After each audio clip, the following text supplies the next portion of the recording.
So as George mentioned, Caroline and I, we have been working on this study for a couple of years.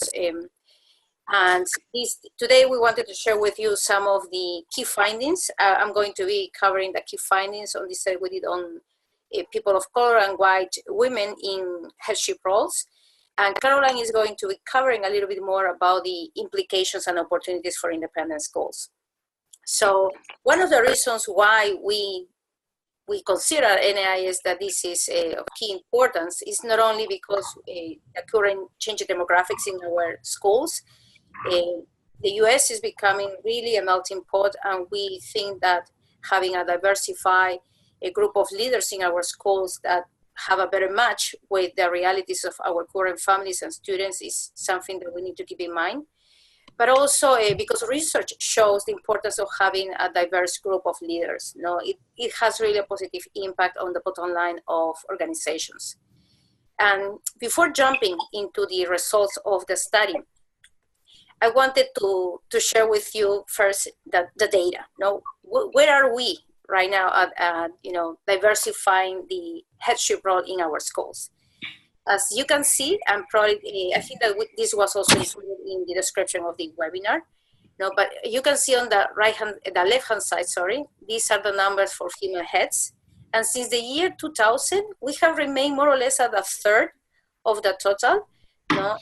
This week it was good timing for this webinar because we just released the most recent numbers from our data collection. And as you can see, there's been an increase in the number of female heads. We are now at 36%. But on the right-hand side, you can see the number of heads of color. And while there has been some improvement from the year 2000, 7% is the current number that we have, and that shows that we still have a lot of room for improvement.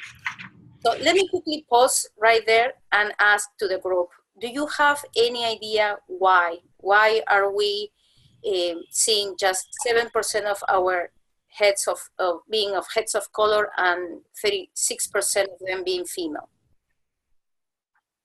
I have a theory. Can you all hear me? Yes, we can. That this has a lot to do with search firms and boards of trustees not really being open to having heads of color. Or being. Rachel? Yeah. I think that something I've heard over the years is that there's kind of what they call kind of an old boys club of heads in independent schools, and the legacy of that, informed or not at this point. And I think a lot of people would say not, but just that history and kind of breaking that. I would say that the old boys club of headship in independent schools is alive and very well. Yes. I work in a school that has a female head, so I know that it's, per this data, we know it's not absolutely everywhere, but it is still the majority. So. Yeah, just quickly, behind these numbers also, when Carol and I were embarking on this study, we also did some analysis of what type of schools tend to have more female heads of color. And what we found was that K-8 schools tended to have, essentially, if you were a female and trying to get into headship, you have a better opportunity by applying to K-8 schools. We also found that based on geographic location, the West tended to have more people of color and female heads, and in particular California. What is different about California, I think, is because, and Caroline is going to cover this as well, California tends to have a strong network of sponsors and mentors, not only for females, but also for heads of color. So that might be the reasons behind the findings, But something else that we have heard before is issues with the pipeline. And I also delve into the most recent numbers from NAIS. And what you can see in this table on the middle column, these are the numbers, the percentages of females under each of these key roles in our schools. And with the exception of upper head schools, no, at 39%, and a little bit the number for associate head of school. We don't seem to have a pipeline issue with females. No, in the case of people of color, yes, indeed, we have an issue with the pipeline. We don't have enough leaders of colors in our schools.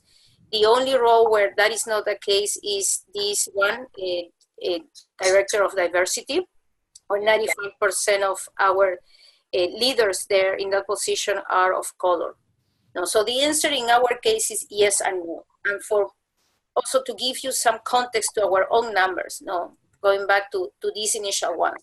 When we compare our numbers with those of public schools, in the public school setting, 52% of their principals are female, and 20% of their principals are principals of color.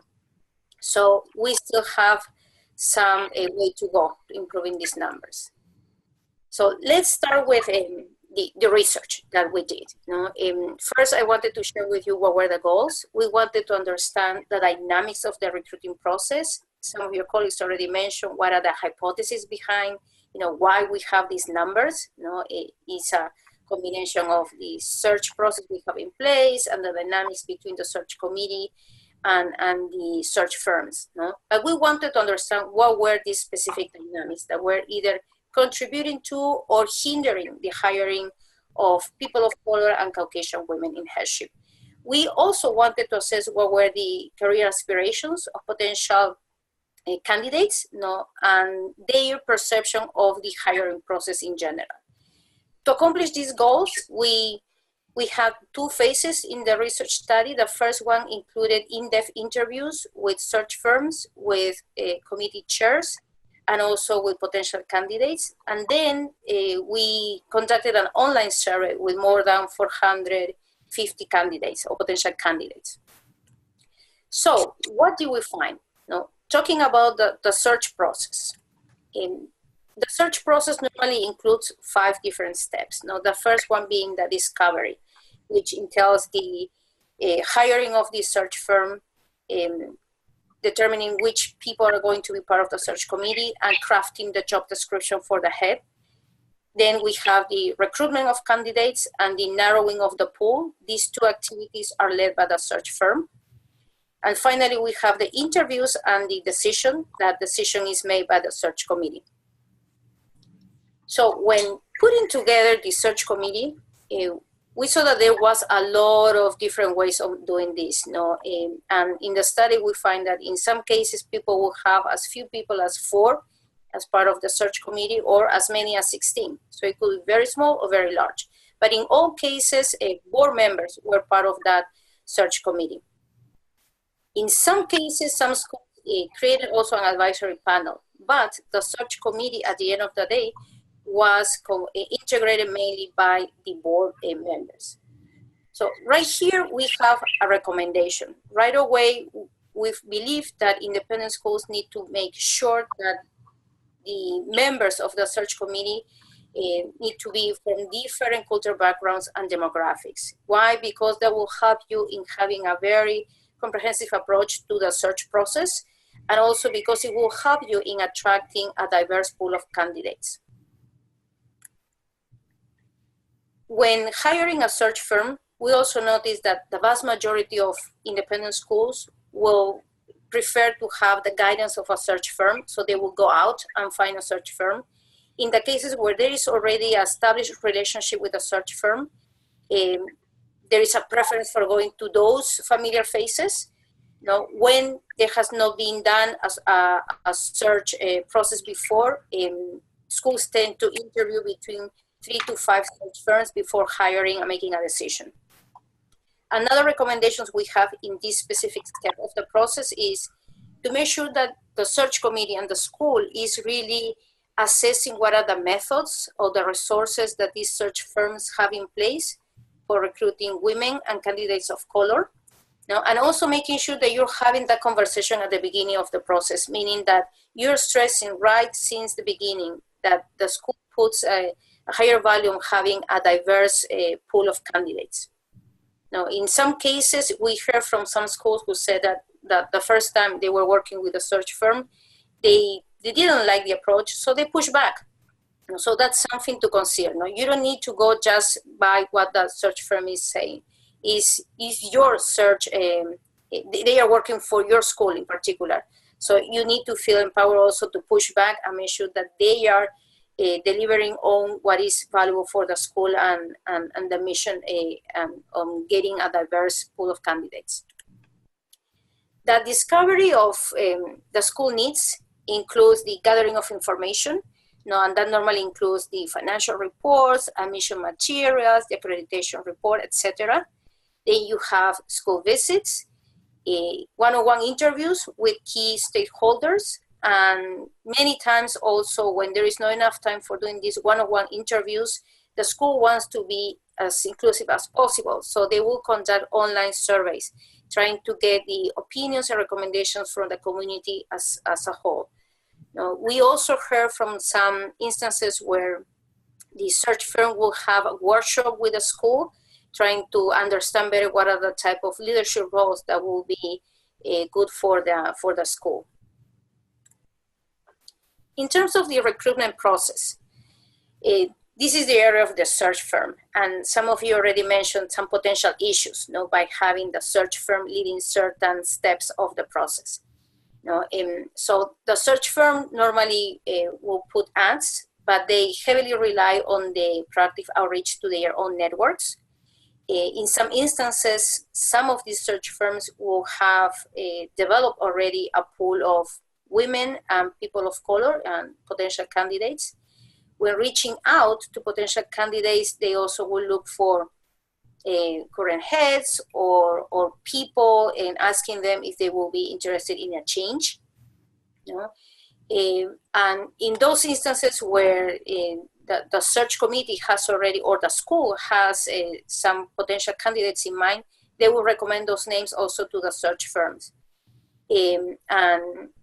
And in very few opportunities, the school was not using a search firm, and they will rely mainly on their own advertising and internal candidates. Just on an anecdotal basis, we have heard that when the school was looking really at internal succession planning, the opportunities for female heads were higher. But this is an additional topic that we need to explore further, but this is what we have heard.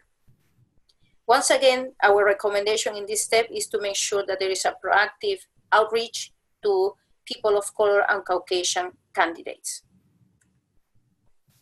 The narrowing of the pool. This is where things start getting a little bit trickier, because this is another area where it's really led by the search firm. And by trickier, I mean that while the narrowing of the pool implies that from a very long list of potential candidates, the search firm will present between 10 to 30 potential candidates to the search committee. That process is already done by using the own judgment and criteria of the search firm.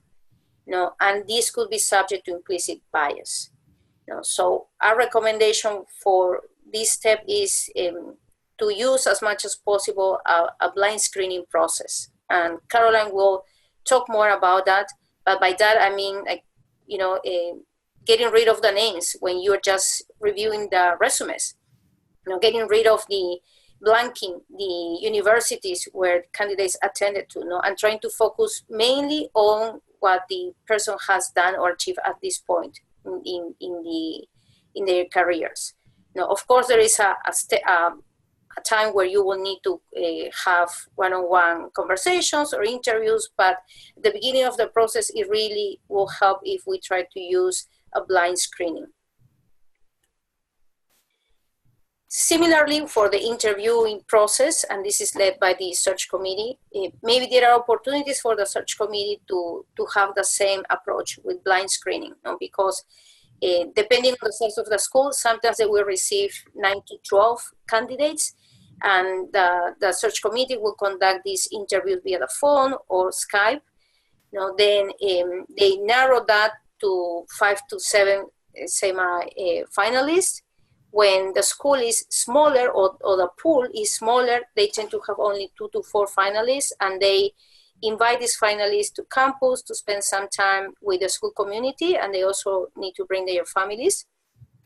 What we found is that at this point, Most schools reported that they were still have female candidates in the pool, but few didn't have candidates of color at this point, which again is talking about the perpetuating these numbers. Why is that the case? Also, on an anecdotal basis, we have heard that when being presented with a final list of potential candidates, search firms tend to have the female candidate, the person of color candidate, and the three Caucasian men. So the making of the final decision relies, of course, on the search committees. In coordination with the search firms, they tend to gather enough feedback from the community as a whole that can be done via evaluations or surveys. Search committees also try to build consensus around their choice, which can be good and bad, because research also shows that when you have a gathering of people, you tend to have 2 or 3 very loud voices, if you want, people who are not shy at all about expressing their opinions. So it's important for the chair of that search committee to make sure that he or she are giving an opportunity to everyone in the committee to express their opinions. So we don't want to just follow the opinions for those voices, louder voices in the group. The final decision comes down to personality and fit with the school, which also raises a lot of red flags because these are attributes that are difficult to measure. What do we mean by fit with the school, or what is personality? What is a right fit? And in a moment, we're going to unpack a little bit more what is behind these findings. So when talking about the qualifications, we already covered the search process, but let's discuss a little bit more about the qualifications, how these candidates are found. So we ask to potential candidates, what do they believe are the must-have, in terms of the hard skills, if you want. And we broke it down by answers by men of color. These are presented in orange, women of color in purple, and Caucasian women in red. And what you can see is that at the top of the list, and we have like more than 20 of these items, most of the candidates agree that at the top of the list was the experience managing faculty or staff, also academic leadership experience, and then financial management and budgeting experience.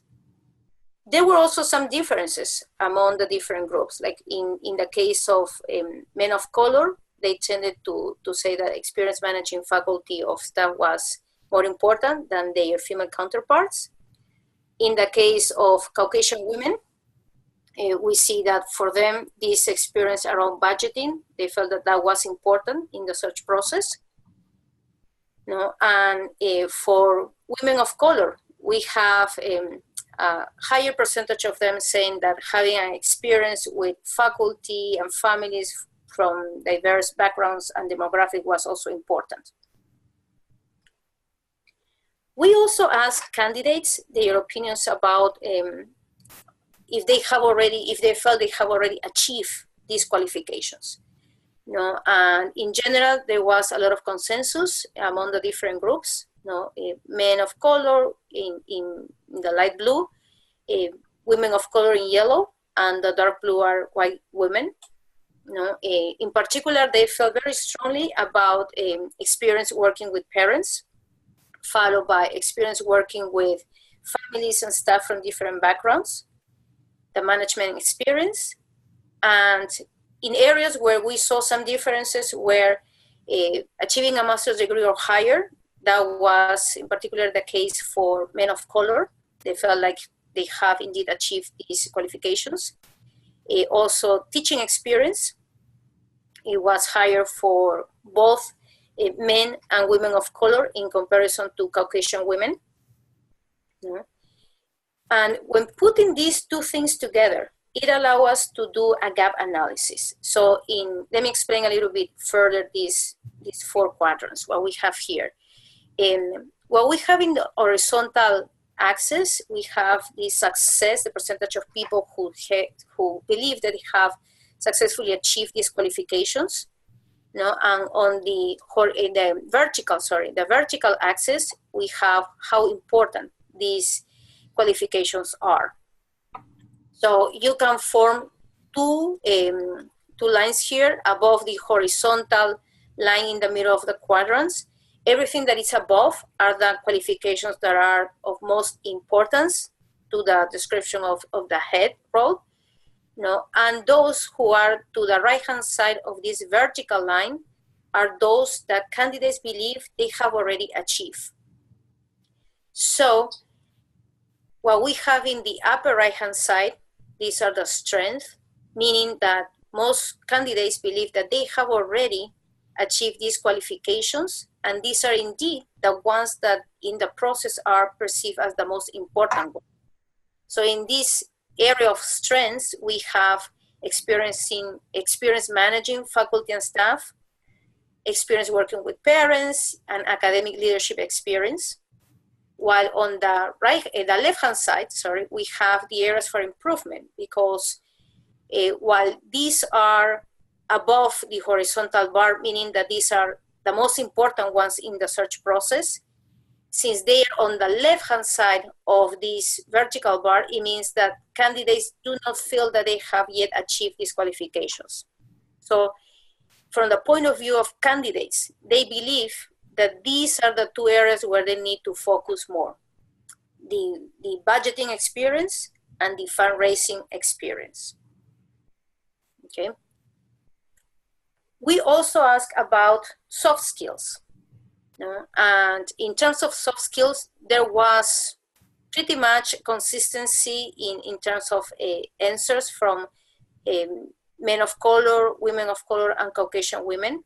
At the top of the list was communication and people skills, followed by the commitment to the mission of the school and the ability to make tough decisions, even if they were unpopular. We also asked them how well these soft skills describe you right now. And again, there was a lot of consistency in the way these three groups answered those questions. Now, with being a team player at the top of the list, so they really believe that this is a quality they already possess, describes them very well, followed by the communication and people skills, and the ability to take charge and lead. If we do a similar exercise to the previous one, when putting these things together, we have the similar quadrant where we see on the horizontal axis, we have the percentage of candidates saying that these soft skills really describe them right now. And on the axis, the vertical axis are the ones that are the important ones.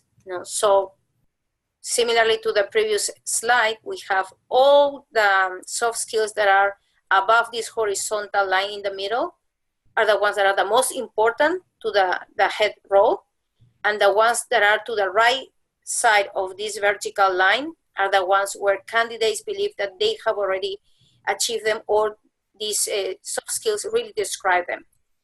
So when you look at the strength, both communication skills and the ability to take charge and lead are perceived as the strengths of these candidates, while on the right-hand side, in the areas for improvement, you have the ability to make tough decisions even if they are unpopular. So putting both sets of skills together, candidates believe that they still need to work on, in terms of hard skill, was the budgeting experience and the fundraising experience. And in terms of the soft skills is this idea of ability to make tough decisions. Given this information, we also wanted to know how confident they were in getting the headship role. And as you can see on the left-hand side of this slide, 66% of men of color believe they were highly confident in achieving a headship role. And that was higher than the results of women of color and Caucasian women at 43%. They were less confident about getting into these roles. And on the right-hand side, I have some just comments from the survey that we did with candidates. For instance, in purple, we have this Latina candidate. And what she said was that I'm not seen as being representative or relatable to the constituency we serve. Additionally, I don't know any Latina role models or mentors with whom I can consult with about this pathway. And in the red, we have a Caucasian woman who said, I don't know what I will have, if I have the support of mentorship to gain the skills necessary to become a head of school. So these were the reasons that we were hearing from the female candidates that explained the difference in confidence in getting the job. So that was what we heard from the candidates. What about the search firms? What are the qualifications that they are looking for? On the left-hand side of this slide, we have a cloud of words that we heard from the study. These were all the different requirements that we were including in the search process. And what you can notice is something that is really standing out is head school experience. So it really sounded as if you're trying to replace a living head with a current head. And if that is the case, that is another big red flag for us, because as we have seen in the second slide, only 36% of current heads are female, and only 7% of current heads are head of color. So if this is what we are looking for as search committees, and this is the message that we are sending to the search firms, we are perpetuating that cycle, and we are not going to be successful at diversifying our leaders in headship. So on the right-hand side, we have what were the must-have, according to what we heard from the search firms. These are the requirements. At the top of the list was academic leadership experience and management experience. I have them in blue because these were overlapping with what we heard from candidates. So this is where they are in sync, both groups. We also have a master's degree, experience at similar schools, experience working with parents and faculty, etc. Now, among the list of preferences, we have the teaching background, the experience with fundraising and budgeting, and also experience with admissions. I have also in red the fundraising and budgeting experience because these two were also identified by candidates as being important in the search process. There were also additional items in the list under preferred personality characteristics. We heard from the search firms that they were looking at empathetic leaders with strong communication skills. And once again, we heard this term about being a good fit with the school culture. Again, we don't know how you measure that, but Caroline is going to elaborate a little bit on that piece. And then we have this list of desired life experiences, like being familiar with the dependent school or have some experience with the school mission. So now that we have seen the perceptions in the search process of what candidates perceive versus what happens with the search firms, we can already identify some of the disconnects. And the first one is this concept of the experience at similar school. This was one of the must-have that was mentioned to us by the search firms. And yet, candidates thought that this was not important.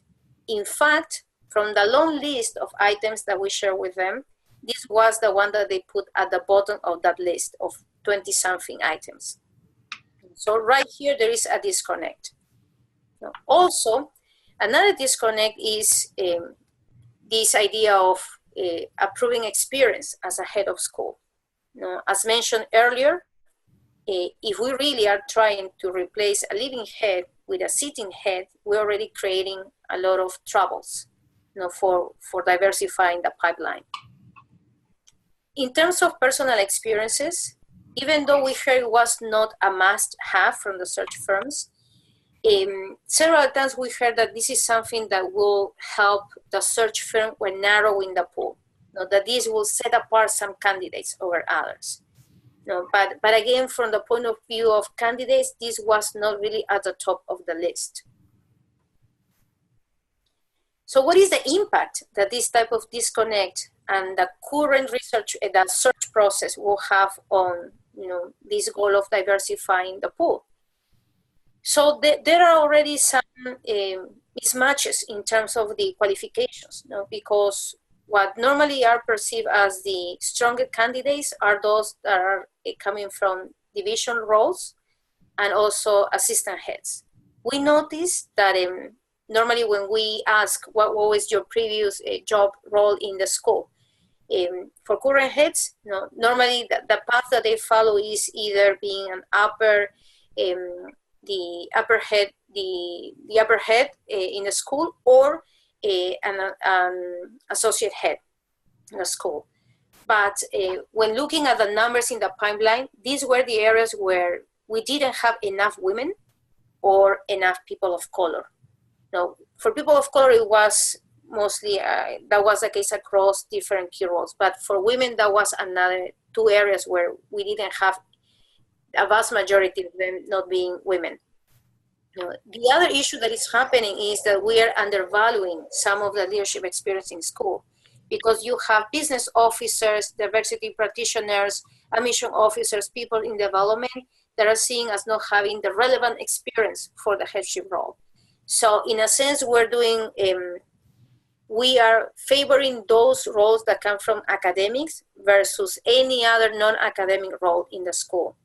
And as you can imagine, we tend to have higher percentages of female in admissions, in advancement offices, and in the case of diversity, we tend to have there a higher concentration of leaders of color. So these candidates are not seen as relevant or having the relevant experience to the current description that we have for heads of school, or the current process we're seeing for heads of school. So let me quickly check. Okay, sorry, someone needs to leave. So the other thing that we also noticed was that people of color and Caucasian women need to weigh racial and ethnic culture and school community climate issues when assessing job opportunities. So again, we're putting a burden on these two groups of candidates.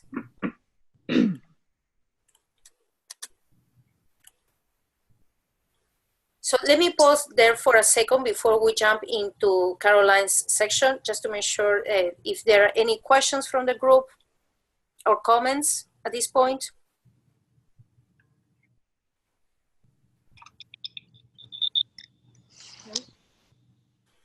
Okay, so. As part of your study, did you explore the percentage of women or of candidates of color who are in the divisional, are directors of division, leaders of divisions, or assistant or associate heads who apply or see themselves as heads of schools as opposed to white males in a similar position? That is a great question. We don't have, we only have demographic information for people who are already in the role. But what we don't know is if they are interested already or if they have already applied to headship roles. But Caroline has some numbers that she will share with you about some of that information. Not exactly what you're asking, Judith, but she has some numbers in terms of how many people, women, Caucasian women, or how many times they have applied for headship roles.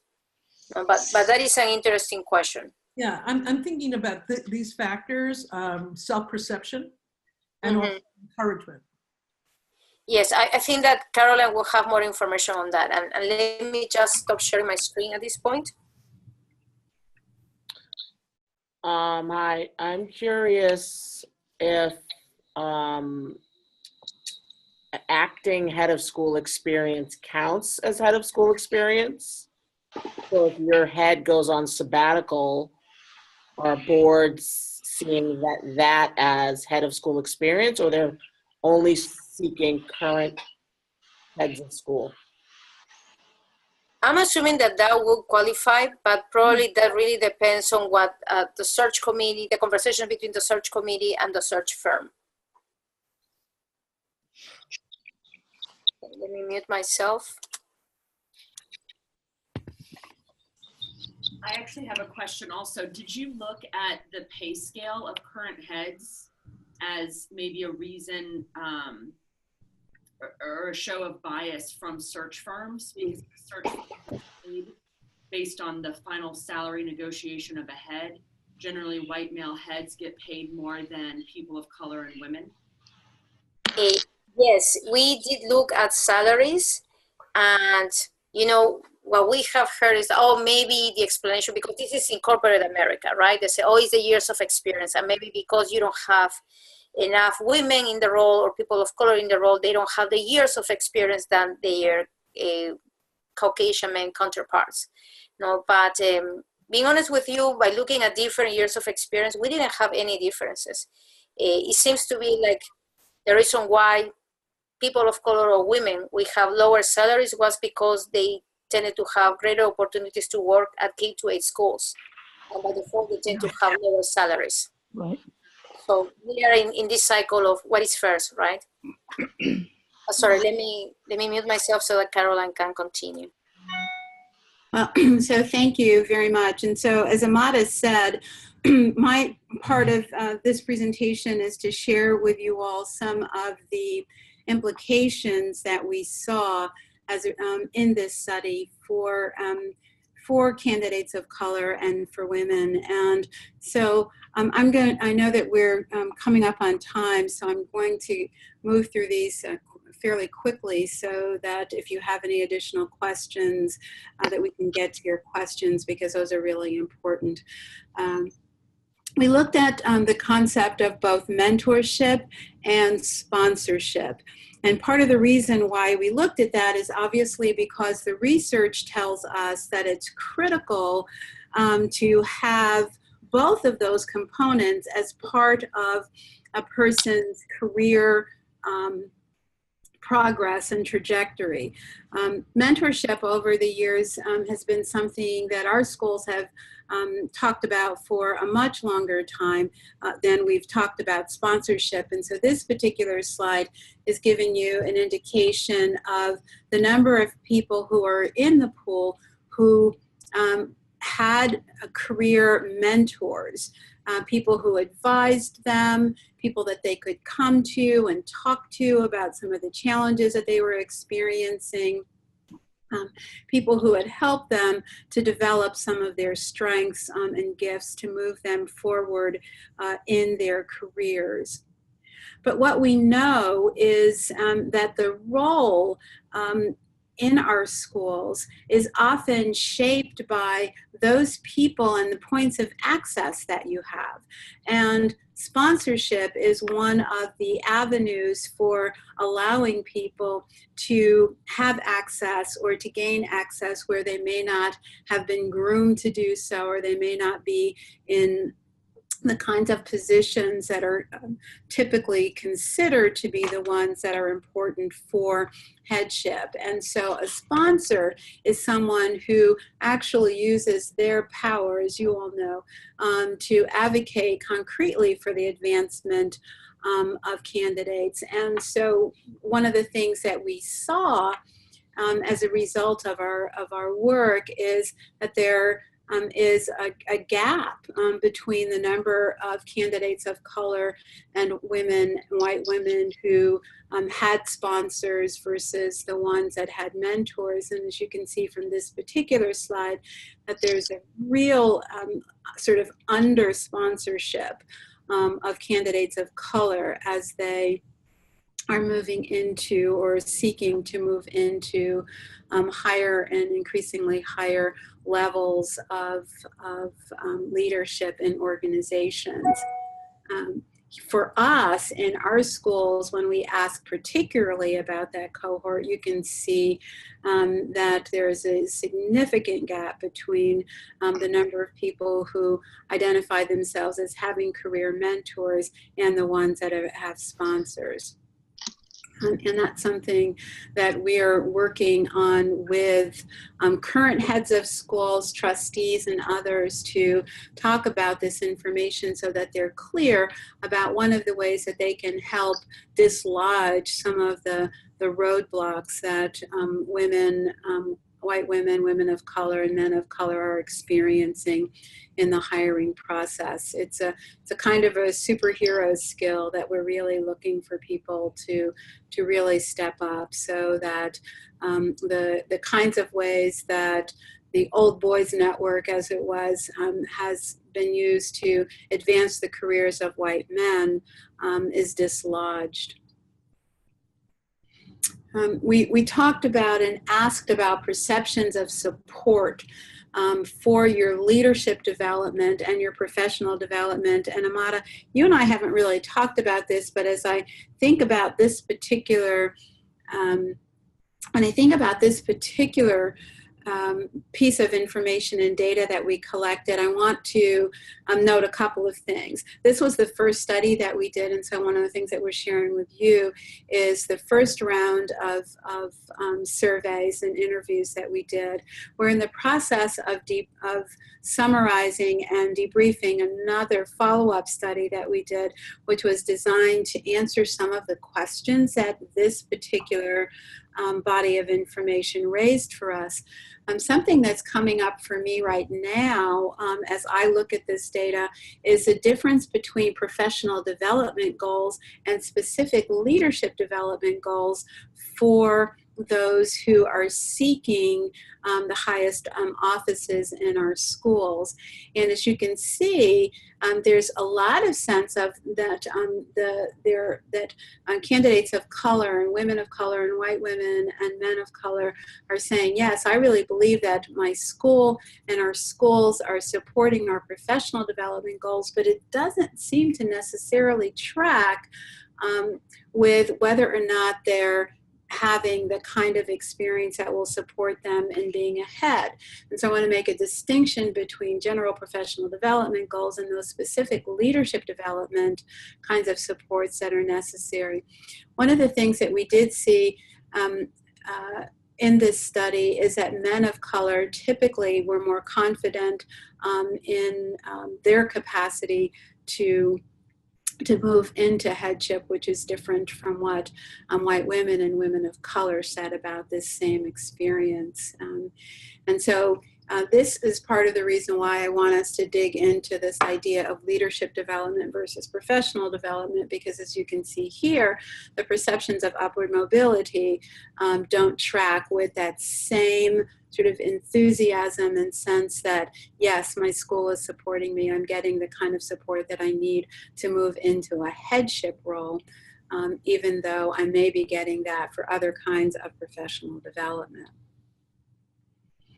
We also asked about who had applied for headship, and as you can see here, again, that men of color were more likely to apply for headship, and you can see on the other, in the other column, the number of positions that they applied for. So white women and women of color, about 10 points or so behind, in this case, men of color in applying for headship positions.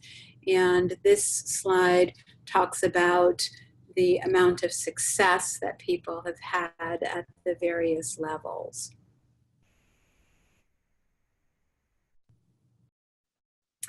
Again, the development opportunities, this gives you more specifics on the kind of opportunities wish list that our a cohort of respondents were looking for. Involve me in the financial and budgeting kinds of decision making. People wanted those kinds of things. Give me, I want more involvement in academic leadership.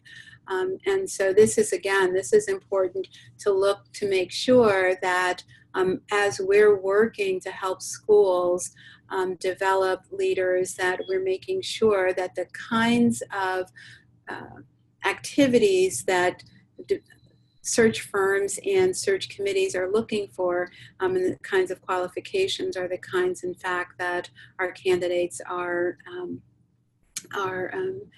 delivering and are showing up with at their schools. And this is some of the information on hiring specific professional development experience or experience that candidates were asked about. Can I ask you a question? Go ahead, Rachel. Just going back, I think a screen or two to the one more, that one. No, that one, yes. I was just wondering, what is other? What does that mean? You mean in terms of the process submitted and offered a position? Yeah, Amada, I have to go back and look specifically to see what was in that category. I can't remember right offhand. Okay. I was just wondering what else it could possibly be. Oh, yes. The other was when, even though it was offered a position, or at the end maybe they withdrew from. Right. Oh, okay. Okay. Right. That's curious. Okay, thank you. Thank you. I couldn't remember. And so one of the other factors that came up in this particular body of research had to do with the search process itself. And as you can see, about 35% of the candidates spoke to the intensity of the process and the way in which the amount of time that they had to be away from their current schools, what they perceived to be cumbersome activities within the process. And this was an area that we were curious about. And so we did ask in our follow-up study, and again, we're synthesizing that information now. We asked about that a little bit more because actually there was Amada and I were presenting on some of this information at one of our conferences, and I can't remember which one right offhand, but in the audience there was a comment about, well, if you think the process is intense, what do you think the experience of being ahead is like? And so maybe that would be one way to weed candidates out if they talked at all or spoke at all about the intensity of the process, or spoke at all about work-life balance issues. And we thought that it wasn't fair for candidates of color and white women to have had that question posed of them without us, in point of fact, looking at how white men, particularly white men who are candidates or white men who have become heads of schools over the last few years, answered that question. Did they have concerns about the type of process that we go through, or did they have concerns about work-life balance? So that's one of the kinds of questions that we asked an additional pool in our follow-up study. We also looked at how proactive the candidates felt the schools were in reaching out to them and providing for readiness kinds of activities and development activities. And you can see here that our candidates were very interested in becoming heads of schools. They were very interested in working in diverse settings, progressive school settings. And so on the readiness side of things, it's not a one-way street. Schools need to know that the candidates are also assessing their school cultures and environments to determine whether or not they were in alignment with the values that they hold, particularly values that are relevant for the climate, the culture that we live in today. So if schools are looking backward and they're thinking that really all they need to do is continue to replicate a status quo with regard to the kind of students they attract or the kind of faculty they attract, particularly if that's not a racially, ethnically, and culturally diverse faculty or student body, then they will lose some of these really extraordinary candidates that are coming along and that are looking for headship.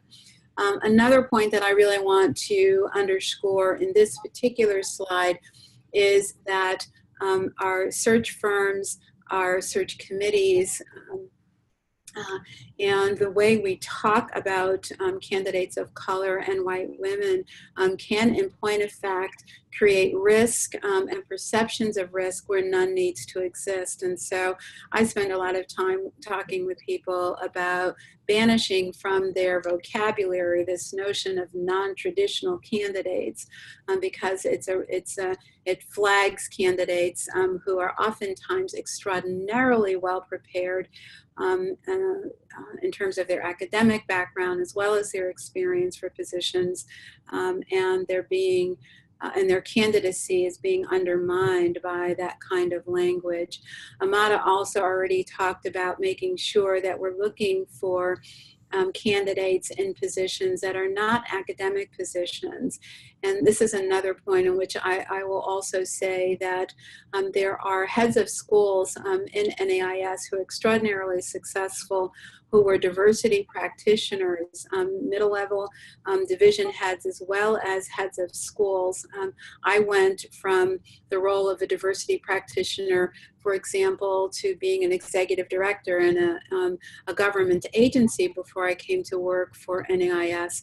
And so there's this idea that these positions don't qualify candidates for the highest levels of leadership, and we know that this is true as well. So we're really looking for schools to think broadly, as well as for search committees and search firms to recognize the vast range of skills that exist among candidates of color. I'm going to skip over, since you're going to get these slides, and talk a little bit more, or at least a little bit before we have to close, about this search process itself. We believe that it's really critically important for schools, as they're preparing for transitions in leadership, to really examine and investigate the kind of search process that they've created. We know from all the research about implicit bias, particularly, that most of our search processes are not bias-free. Amada had already alluded to this earlier. And so what I'd like to say is that it's important for schools to design bias-free processes, and that means that the processes have to have points of accountability in them, that they have to be standardized in ways that every candidate is treated in the same way with regard to all of the kinds of activities that they have that are a part of the search. That search committees need to be trained in implicit bias, and they need to understand the ways in which the biases that exist within us individually, as well as within school contexts, can really work against the vision and mission that they declare as being important. Schools saying that they want to have diverse faculties, that they want to be excellent institutions for the 21st century. They want to develop students in that way. So if you want to do all of those things, then you need to provide leadership that is commensurate with those goals. And another important part of the hiring process, and one of the things that research has shown, is that when a search committee has to or has built into their system points of accountability where they have to describe or explain the process that they've used, we know that it eliminates some of the barriers for candidates of color and diverse candidates. And so the hiring process itself needs to be adjusted.